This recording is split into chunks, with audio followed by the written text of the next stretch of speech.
दोस्तों, आज हम एक बहुत ही अच्छी कहानी लेकर आए हैं। कहानी का नाम है साधु और भूत की कहानी। बहुत समय पहले की बात है। हिमालय के घने जंगलों में एक शांत और निर्जन स्थान पर एक साधु का आश्रम था। साधु बहुत ही तपस्वी और ज्ञानी थे। वे अपने ध्यान और साधना के लिए प्रसिद्ध थे। उनके पास कई लोग आते थे, लेकिन साधु हमेशा एकांत में रहना पसंद करते थे। उनके पास बस एक ही धैर्य था, मोक्ष की प्राप्ति।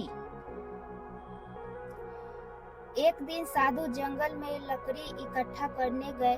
घने पेड़ों और झाड़ियों के बीच उन्हें एक पुराना टूटा फूटा महल दिखाई दिया। महल बहुत ही रहस्यमय लग रहा था। साधु को लगा कि यह स्थान ध्यान के लिए उपयुक्त रहेगा, क्योंकि यह बहुत ही शांति था। जब साधु महल के अंदर पहुंचे तो वहां का माहौल बहुत ही अजीब था। चारों ओर धूल जमी हुई थी और सन्नाटा पसरा हुआ था। साधु ने वहां एक कोने में अपना आसन जमा लिया और ध्यान करने लगे। ध्यान के समय साधु को अजीब अजीब आवाजें सुनाई देने लगी, लेकिन उन्होंने इन आवाजों को अनसुना कर दिया और ध्यान में मगन हो रहे। रात होते होते महल का माहौल और भी डरावना हो गया। अचानक एक भूत प्रकट हुआ। वह बहुत ही भयानक दिख रहा था। उसका चेहरा विकृत था और उसकी आंखों से डरावनी चमक निकल रही थी।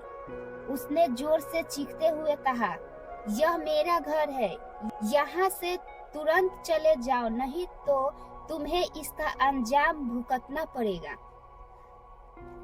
साधु ने अपनी आंखें खोली और भूत को शांत स्वर में जवाब दिया, मुझे डराने की कोशिश मत करो। मैं साधना के लिए यहाँ आया हूँ। अगर तुम मेरे साथ कुछ बुरा नहीं कर सकते तो मुझे परेशान मत करो। भूत यह सुनकर और भी क्रोधित हो गया। उसने कहा, तुम शायद मुझे नहीं जानते। मैं इस महल का राजा था।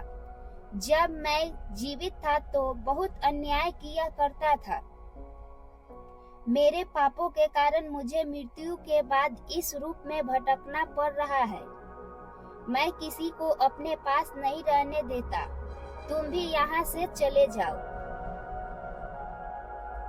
साधु ने शांत रहते हुए कहा, तुम्हारे पापों का प्रायश्चित करना ही तुम्हारा मोक्ष का मार्ग है।